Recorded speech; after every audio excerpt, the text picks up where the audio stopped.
Hello and welcome to Narayana IAS Academy. I'm Yogesh Kottavar and I'll be taking up daily news analysis of The Hindu and Indian Express. We'll discuss 5 most important articles from these two newspapers in a comprehensive manner. The first article mentioned on page number 6 of The Hindu. It talks about capital punishment in India. Recently, West Bengal Assembly has passed a bill in which they have made a provision of death penalty for the offence of rape. So we will analyze whether India should have death penalty as a provision in its criminal justice system. The second article mentioned on page number 9 of Indian Express. It talks about Armed Forces Special Powers Act. Recently, Supreme Court has closed a criminal proceedings against 30 army personnel. These army personnel were said to have conducted a crime of murder against the tribals of Nagaland and they have misused the power under AFSPA. So we'll understand AFSPA in detail. The third article mentioned on page number 12 of Indian Express. It talks about Jammu and Kashmir. For the first time since the abrogation of Article 370, we are going to observe assembly elections of Jammu and Kashmir Union Territory. So the article becomes important. The next article mentioned on page number 12 of Indian Express talks about USA's policy. It is being expected that USA's Fed Reserve will go for rate cut in the recent time. So we will analyze its impact on Indian economy. The last article mentioned on page number 13 of Indian Express. It talks about windfall tax. Recently, Government of India has announced that they are going to reduce windfall tax on crude petroleum to ₹0. So we'll understand what is this tax all about. After this, we'll also discuss some practice questions so that you will have a good idea about what kind of questions can be expected in the examination. So let's get started. So the first article is about capital punishment or death penalty. Recently, West Bengal government has passed a bill. That bill says that we will put death penalty for the convicts of rape. So recently we saw that a horrific incident of rape and murder happened in West Bengal, after which government has come up to this solution. Now here we are going to analyze whether the capital punishment or death penalty is a good mechanism to have in the 21st century. Now this topic becomes important for GS paper 2 as well as GS paper 4. In GS paper 2, Indian constitution and the provisions of our law are important. In GS paper 4, it is important for us to understand whether this act is ethical or not. So this we will understand. Now look at this previous year question. It says, instances of the president's delay in commuting death sentences has come under public debate as denial of justice. Should there be a time specified for the president to accept or reject such petitions? Analyze. So such questions can be asked. You should be prepared for such questions. Now look at this article. We said that a bill has been passed. The name of the bill is Aparijit Bill. And this bill includes the provision of capital punishment. See, any government has this power to punish people for doing something wrong. Now this punishment is provided through the criminal justice system. Now out of all the punishments, the most severe punishment is the capital punishment. The simple meaning of capital punishment is the death penalty or death sentence. So here the government or the state is going to kill a person for doing something wrong. Now obviously for any small act this will not take place. For example, you have stolen something. For that you are not going to be hanged. But in case of murder, terrorism, treason, all such heinous crimes will have such big penalty.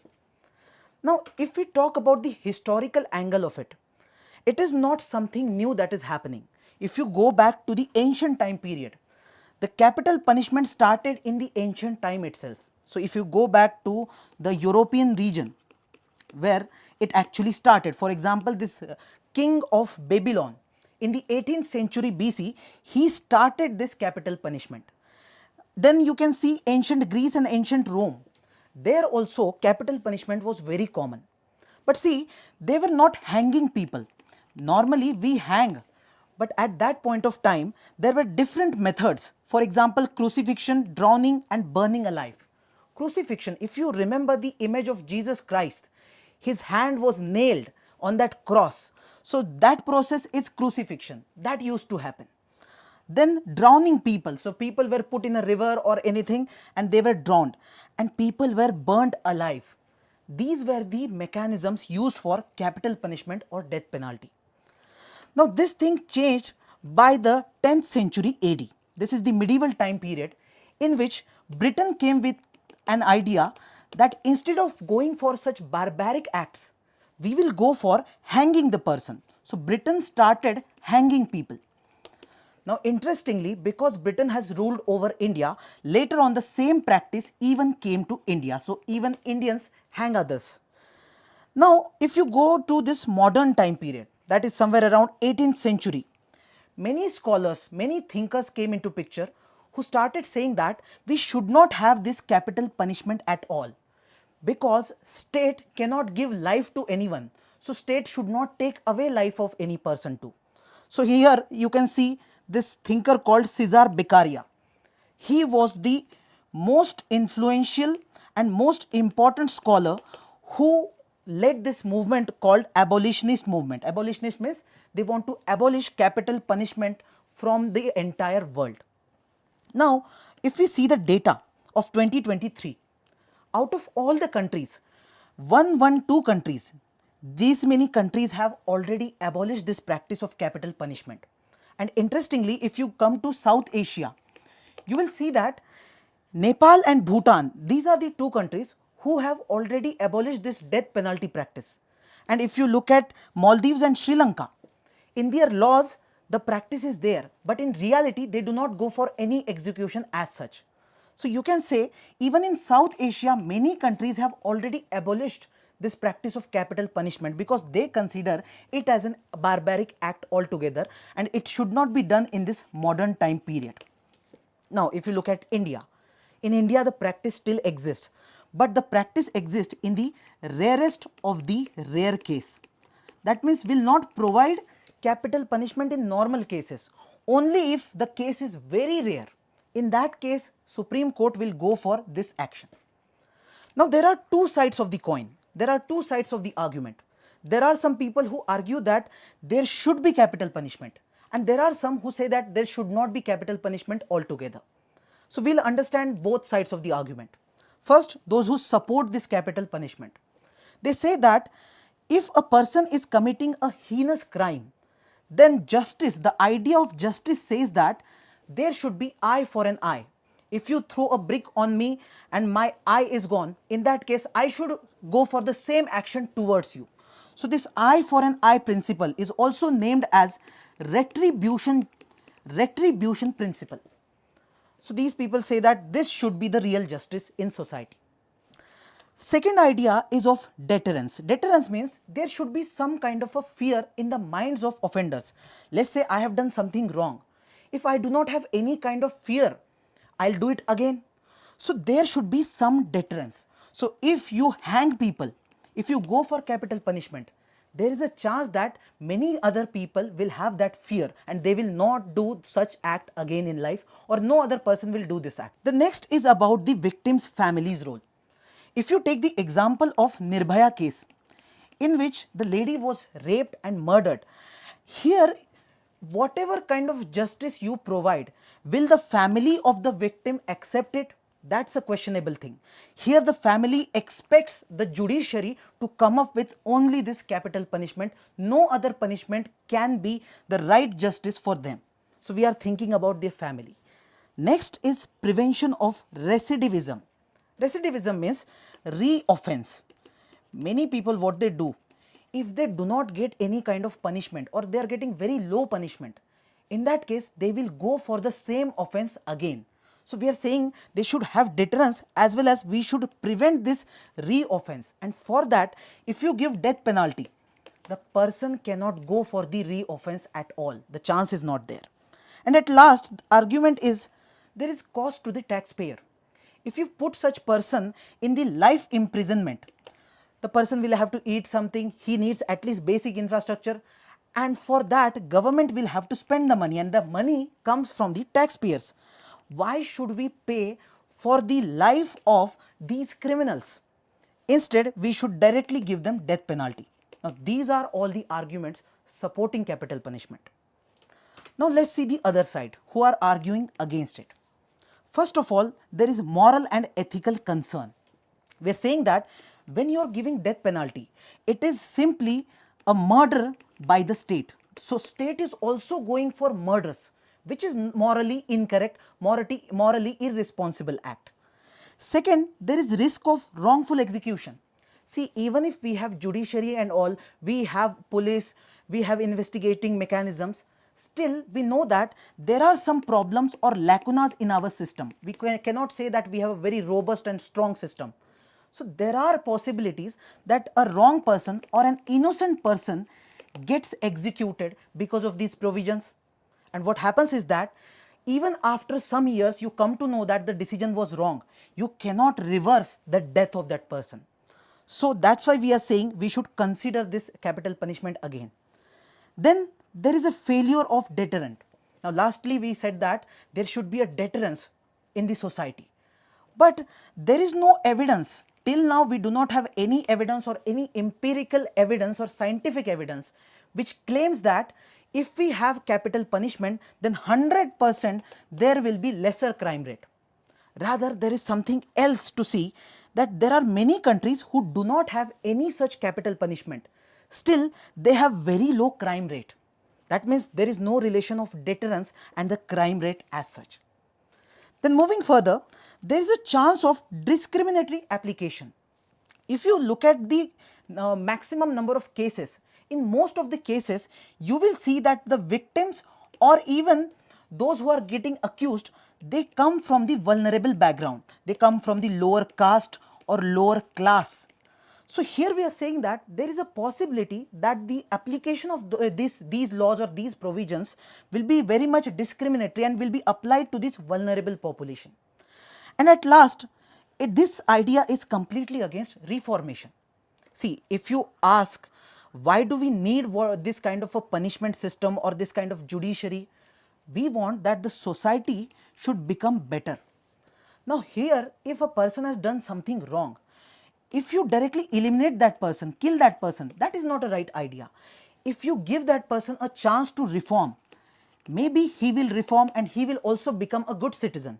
So we must have some reformatory mechanism at least in this 21st century, because in the medieval or the ancient times there were barbaric practices, but we are here in the enlightened phase, so we should have this reformatory mechanism. These are the arguments. Now if we check the arguments given by some of the big thinkers, for example Immanuel Kant. Kant was a strong proponent of retributive justice. Kant used to say that if there is a person who is killing some other person, who is murdering someone, then that person should also be murdered. That is the right idea of justice. Then on the other hand, we have another scholar called Jeremy Bentham. Now Bentham, we call him as utilitarian.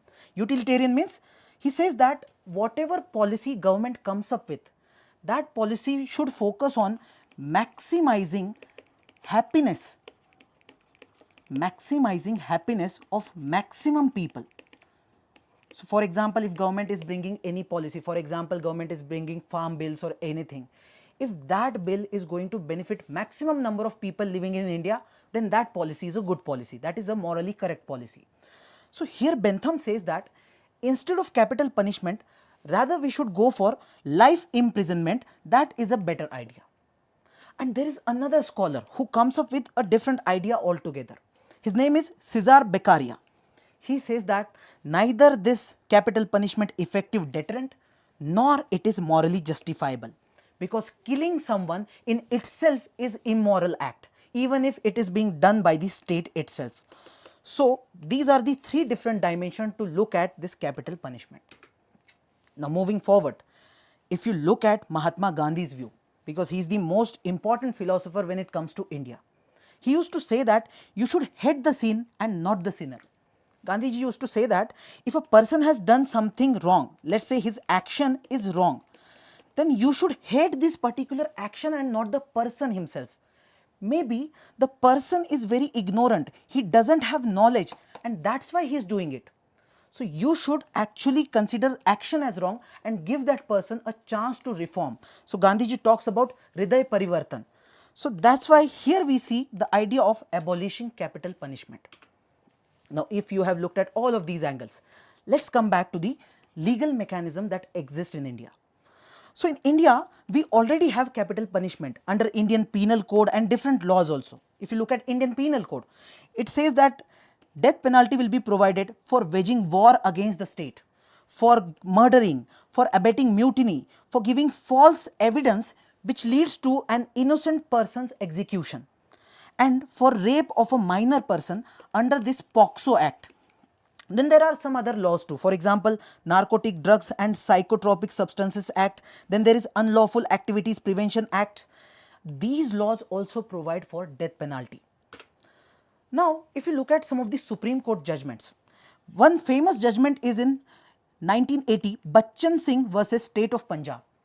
Now, this was the case in which Supreme Court came up with this idea of rarest of the rare doctrine.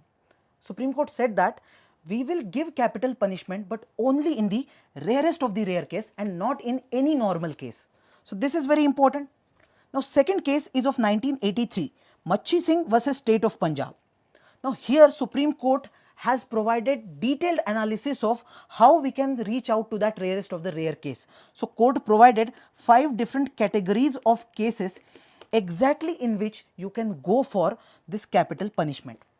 Court said that if the case involves shock to the collective conscience of the society, that means entire society, if you look at it, and the conscience of the entire society has been hurt, means entire society has got a big shock, in that case we should go ahead with capital punishment.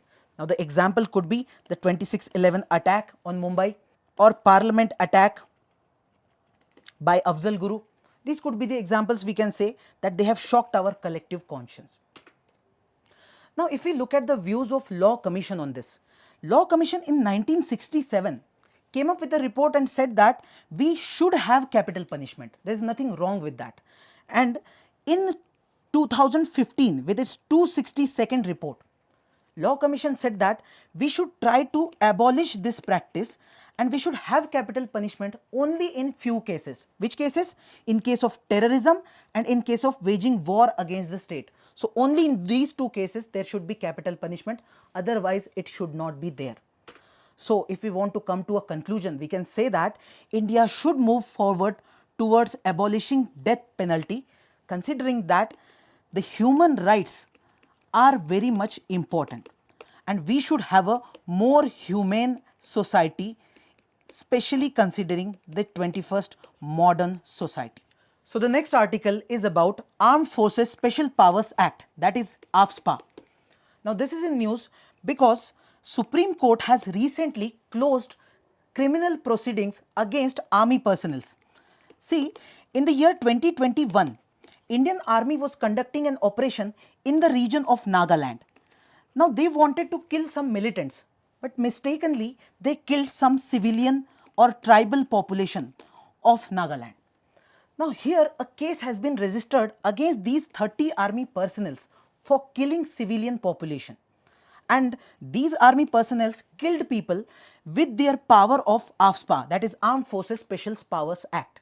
Now we need to know what is this act and what are the legal provisions made under it. This topic becomes important for GS paper 3 as it involves internal security, various security forces and agencies and their mandate. Now look at this previous year question.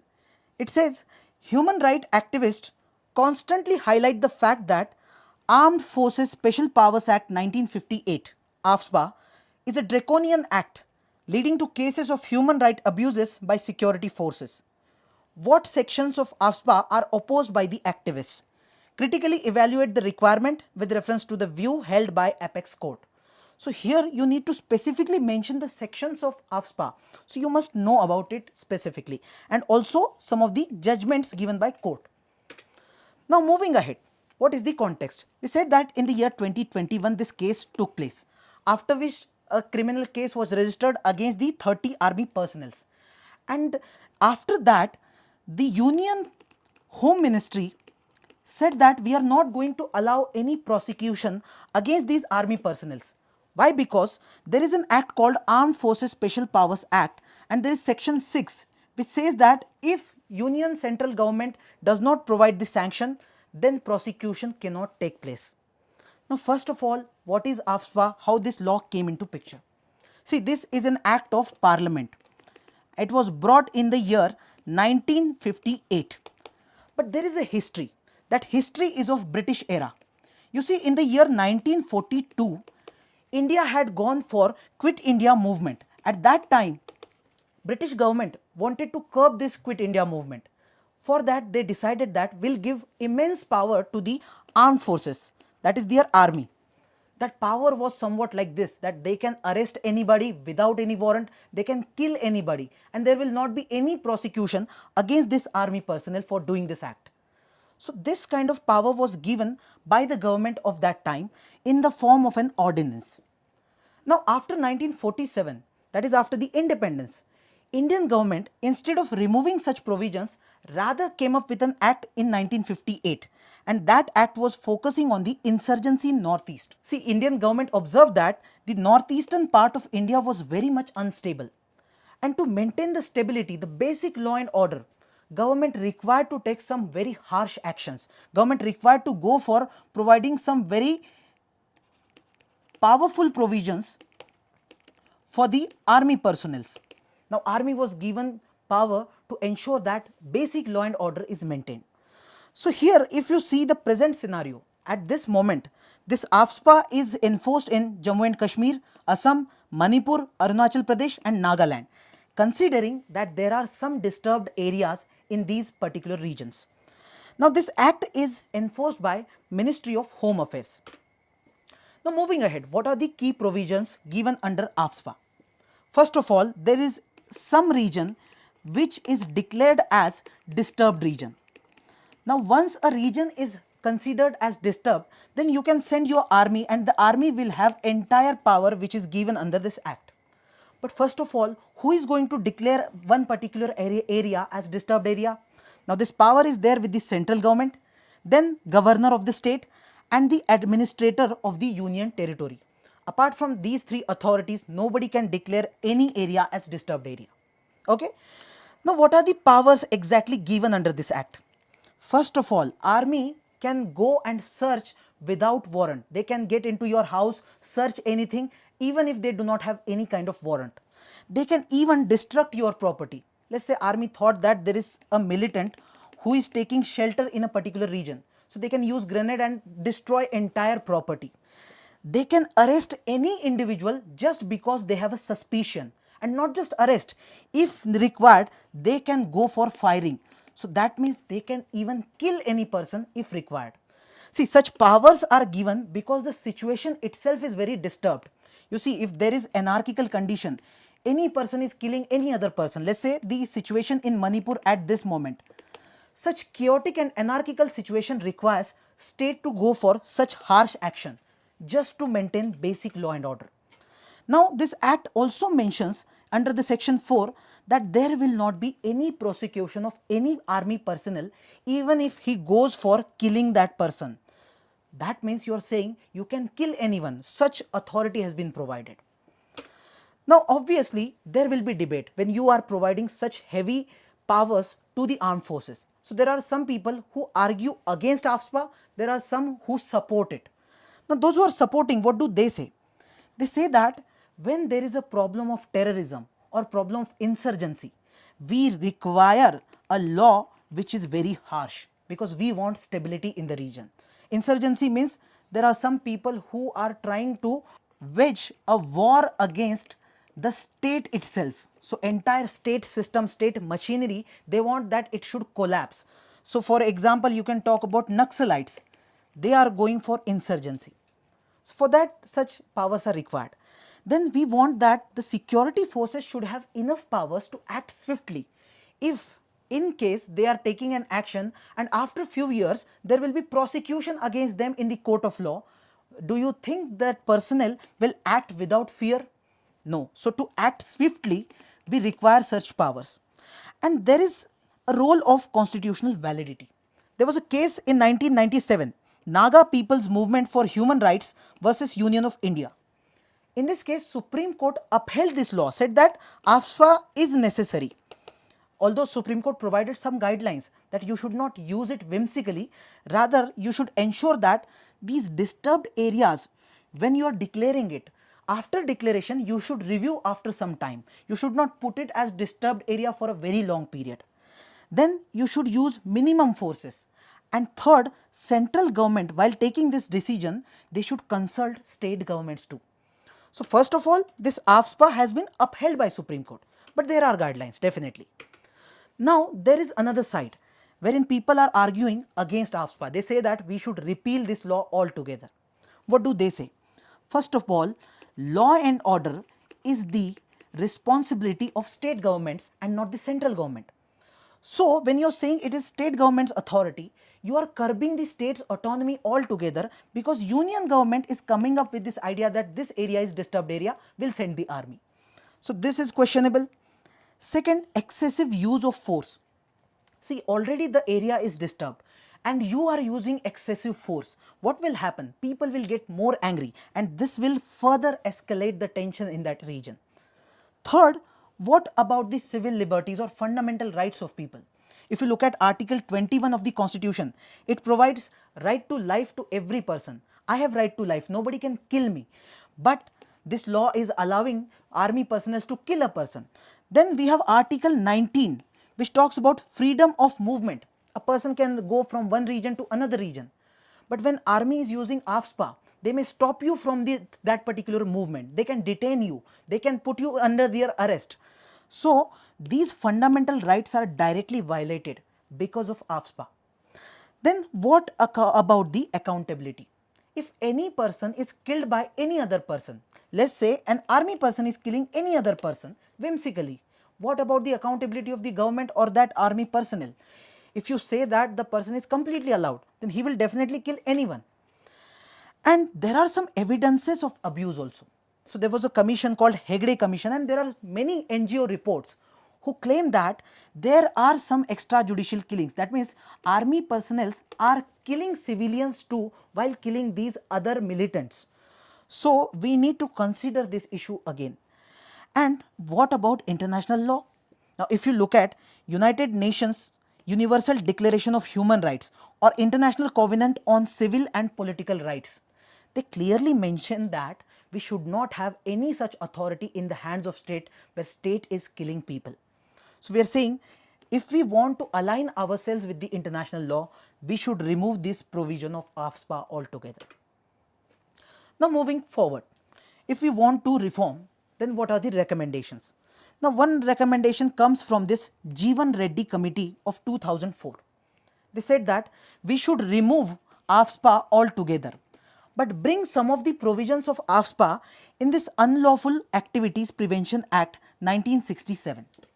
Also they said that if there are any victims who are saying that we should not have killed or our son should not have killed, then there should be some grievance redressal mechanism for these citizens.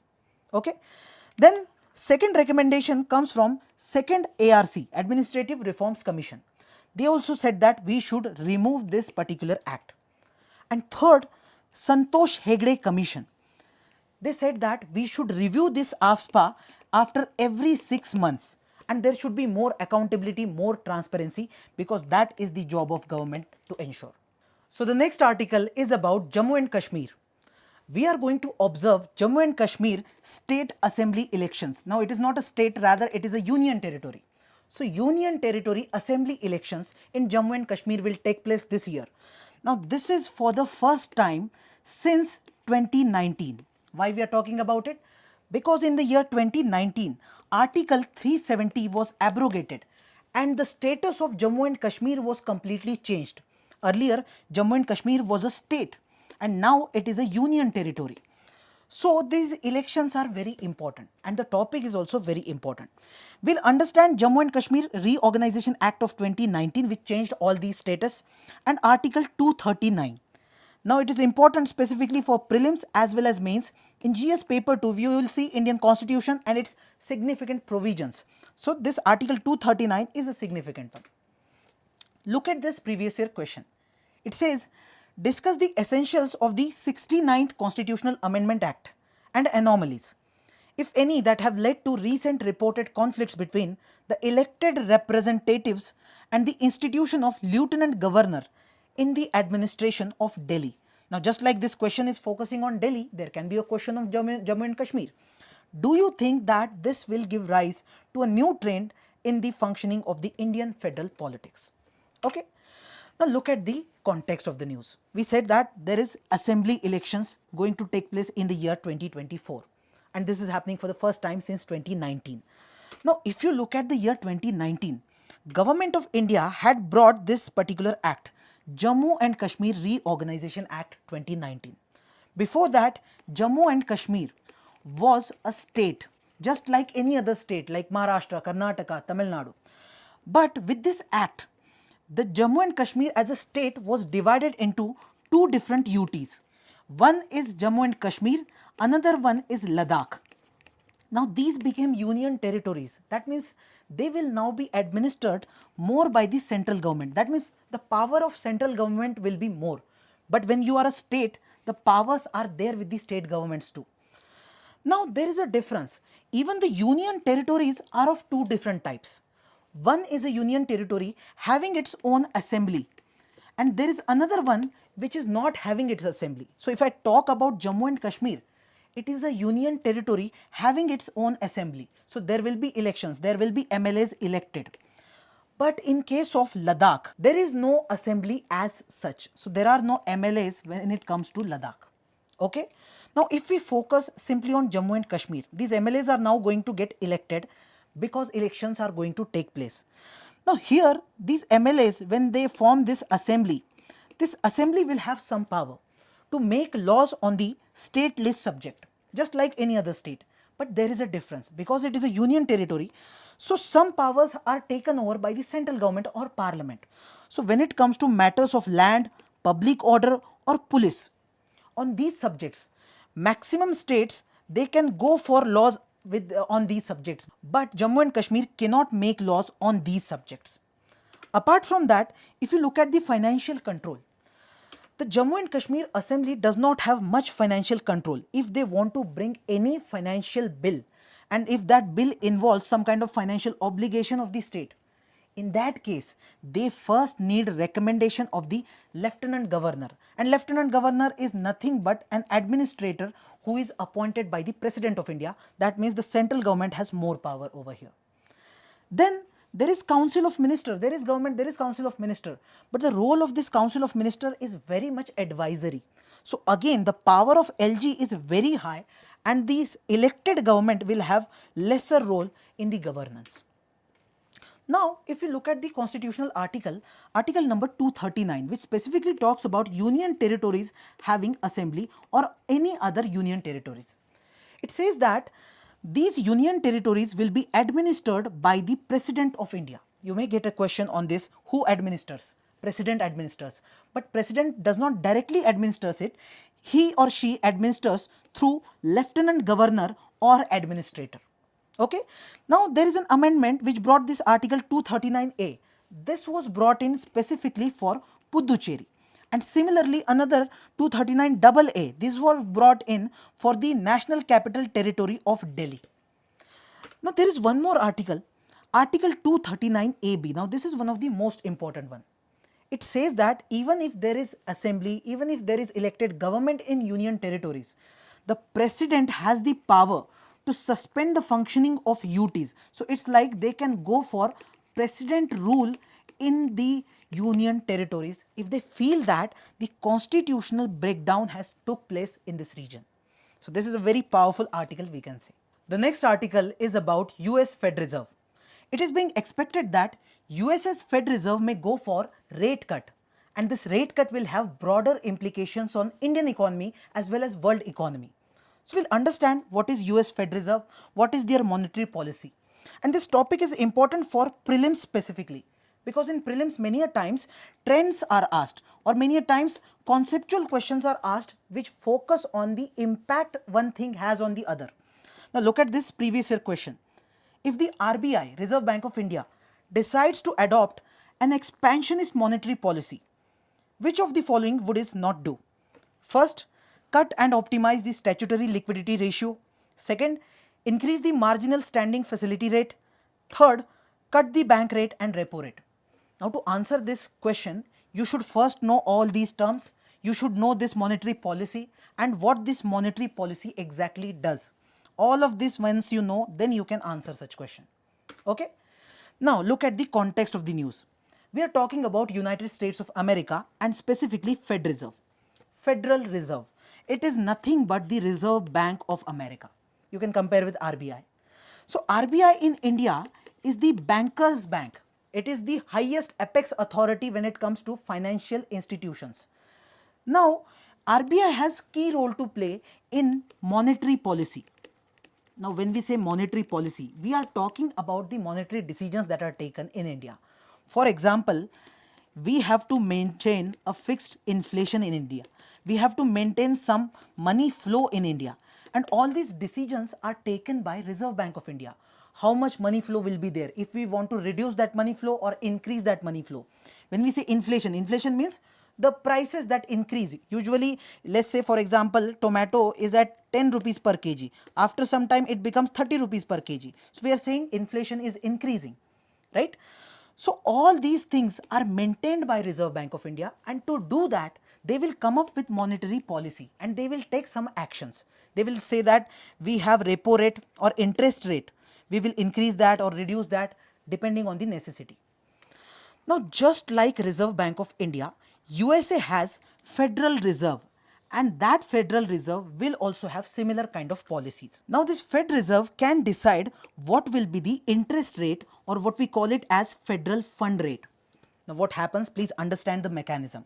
Just like RBI, there is Fed Reserve in America, and below that there will be so many banks.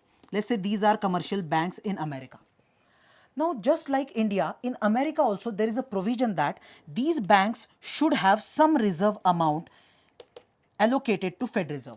So, for example, if a bank has $100 in their vault or in their account, so they must be required to put 20% of that amount as a reserve. This is required to do by every bank. Now, there is a possibility that today bank 1 does not have that much amount. Let's say they only have $10 remaining. 20 was required, but they have 10 only. But there is another bank who has $10 in extra or in excess. In that case, this bank can give loan to that another bank, and the rate at which this loan is given, that is called as federal fund rate or interest rate. Now, this is a similar phenomena just like we have repo rate in India. Now, in case this rate is increased or decreased, there will be some implications on the economy. If we talk about US economy, if they cut this rate, what will happen? If you reduce the interest rate, that means people will be more interested in taking loan because the interest rate is very low. So more people will take loan. So more people will start spending that amount, and because of that there will be high inflation for some particular time. And exactly reversal will happen if you increase the rate. If you are increasing the interest rate, people will think that we will have to pay more, so will not take loan. So we will not even spend a lot of money. So that means there will be a slowdown or inflation will be reduced. Okay, this will happen in US economy, not Indian economy. But if US economy is going towards this, what will be the impact on India? This we are now going to discuss. Let's say they have gone for rate cut. That means they have reduced the interest rate. Now, first of all, this will lead to increase in the foreign investment for India. How? If the interest rate in America is low, the investors who want to put their money in the banking system, they will think that we'll get very small amount as interest. Instead, we should go for Indian market, put our money there, and we'll get more interest. So more investment will come to India, which is a very good thing. Second, if more investment is coming in the form of dollar, that means the supply of dollar will be more in India as compared to our rupees.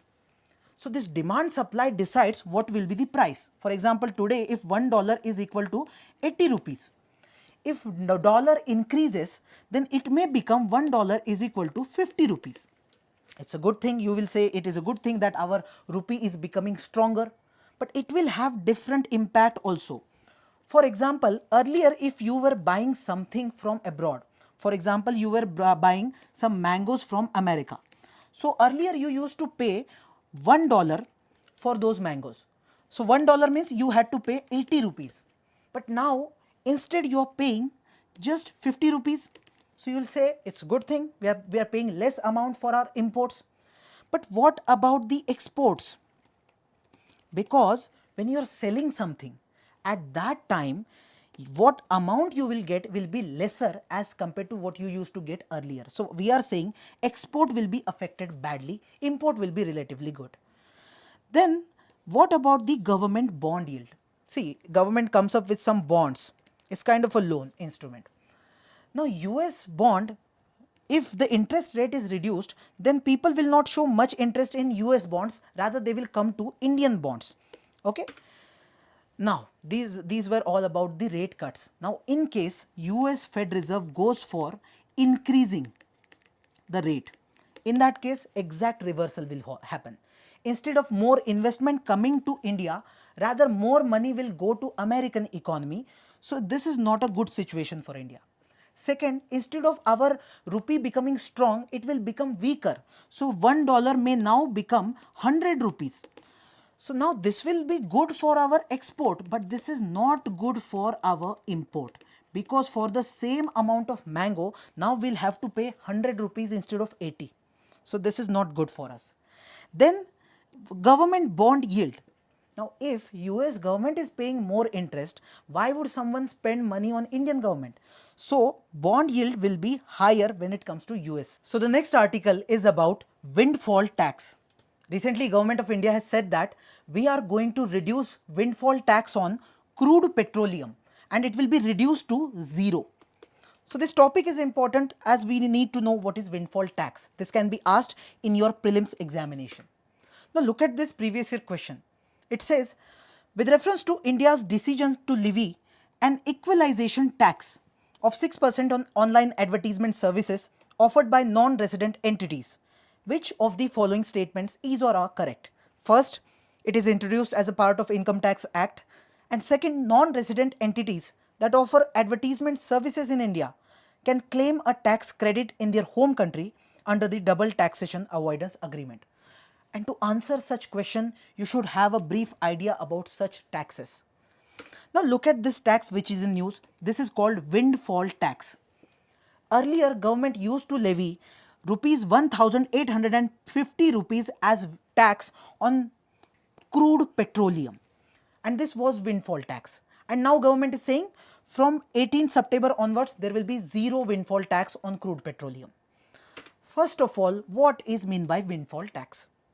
See, when a company is making any kind of profit, government tries to check how the company is actually making profit. There are possibilities that due to some unexpected event, suddenly a company started earning more. For example, if there is a company who is there in the crude oil sector and we are getting our oil from, let's say, Gulf region or West Asia we call it. Now suddenly due to some event, if the prices increase, now what can be that event? Let's say for example any kind of war. So already Israel is at war. Let's say Iran also gets into that war. Saudi Arabia also gets into that war. If entire West Asia is burning, don't you think there will be lesser supply of oil? And if the supply is reduced, that means the price of crude oil will suddenly increase. Let's say from rupees 80 it will become 200 or maybe 300. In the times of COVID, we have seen how prices suddenly increase because of lesser supply. So if such thing is happening, such unexpected event is taking place, and because of that a company is making large profits, then such thing or such event is called as windfall event. And government thinks that the company has done nothing as such to increase that thing. It just happened with them. So government also should get a big revenue out of those profits. So what government says that even if there are already so many taxes, still if there is any windfall event, we will also go for an additional windfall tax. Okay. Now such windfall tax is already there on crude oils, and we are saying recently government said we'll make it 0. Now government has actually started this windfall tax in the year 2022, and what government does is they review bi-weekly this windfall taxation. So bi-weekly they go for it. After 2 weeks, if they feel that we need more windfall tax, they will increase it. If they feel they want to make it 0 after 2 more weeks, they can do that. So this review mechanism is already there. Now, what can be the challenges and criticism because of this windfall taxation? If you have such taxation, then the businesses would not like it. They will say that why should we invest over here if you are going to bring such new taxes again and again? And we cannot define this excessive profit. See, this is a sudden event. Which company has got how much revenue, it is very difficult to find out because there are price fluctuations, especially when it comes to crude oil. The fluctuation is there every time. So these challenges are always there. Now let's start with the practice questions. I suggest all of you to look at the question and mark it in the comment box your answer. After that, watch the entire video. Now the question number 1. Which of the following union territories is governed under the provisions of both Article 239 and Article 239A of the Indian Constitution? Now if you know Article 239A talks about Puducherry, you will come to the answer B. Question number 2. What is AFSPA, Armed Forces Special Powers Act? First, a law granting special powers to the police in border areas to maintain internal security? No, it does not talk about police at all. Second, a law that grants special powers to the armed forces in regions declared as disturbed areas to combat insurgency. That is the right answer. Third, an ordinance enacted in 1962 to control border tensions between India and China. There is no angle of China. A law enacted to protect civilians from violence in conflict affected areas enforced by Ministry of Defence. Now this Ministry of Defence is wrong, it is Home Ministry. So only B is the right answer. Question number 3. With reference to the windfall tax introduced by Indian government for crude oil, which of the following statements is or are correct? The windfall tax is aimed at redistributing excessive profits earned by companies during periods of high crude oil prices. Obviously, because when there is high price, the companies will earn more and then government will tax them, and this tax is to redistribute this excessive profit. So first is right. Second, government reviews the windfall tax on a quarterly basis based on global price trends. Now this quarterly basis is wrong, rather it is done on a bi-weekly basis. So second is wrong, only 1 is the right answer. Question number 4. How many of the following may be the implications of US Fed rate hike on the Indian economy? If US Fed Reserve increases, hike means increases the rate. In that case, what will be the impact on Indian economy? We discussed it in detail. So first, capital outflow, yes, right answer. Currency appreciation, no, there will be currency depreciation. Third, costlier imports, yes, imports will be very costly, rather exports will be really good. And fourth, decrease in government bond yield, no, this is wrong. So only 2B is the right answer. Question number 5. A rate cut by the US Fed Reserve makes the Indian government bond yields attractive primarily due to: first, increased foreign investment in Indian stocks and mutual funds? No. Appreciation of Indian rupee against US dollar? No. Higher returns on US assets compared to Indian assets? No. But decreased attractiveness of US government bonds relative to Indian bonds. Now this is the right answer. Because US bonds have become relatively low interested, people feel that they will get more amount of money or interest from Indian bonds. So they go for this, right? And mains practice question. Examine the role of judiciary in shaping the application of capital punishment in India with reference to key Supreme Court judgments. Now such questions, you should start with capital punishment. What is it? And you can show the legal status of it. So first define it, show the legal status, then talk about the role of judiciary. Now here, because question has specifically asked about Supreme Court judgments, you should mention them. So this Bachchan Sikh versus State of Punjab, Machi Singh versus State of Punjab, these cases and this rarest of rare doctrine, this you should mention. After that, you can also talk about the reformation as well as retribution. So you can say that if we look at the idea of justice from retribution perspective, the capital punishment seems good. But if we look at it from the reformatory perspective, it doesn't seem good. And then you can come to the conclusion that judiciary can play a key role in bringing some reforms in this capital punishment. I hope you liked the video. If you want more updates, please like, share and subscribe to the YouTube channel of Narayana IAS Academy. Thank you.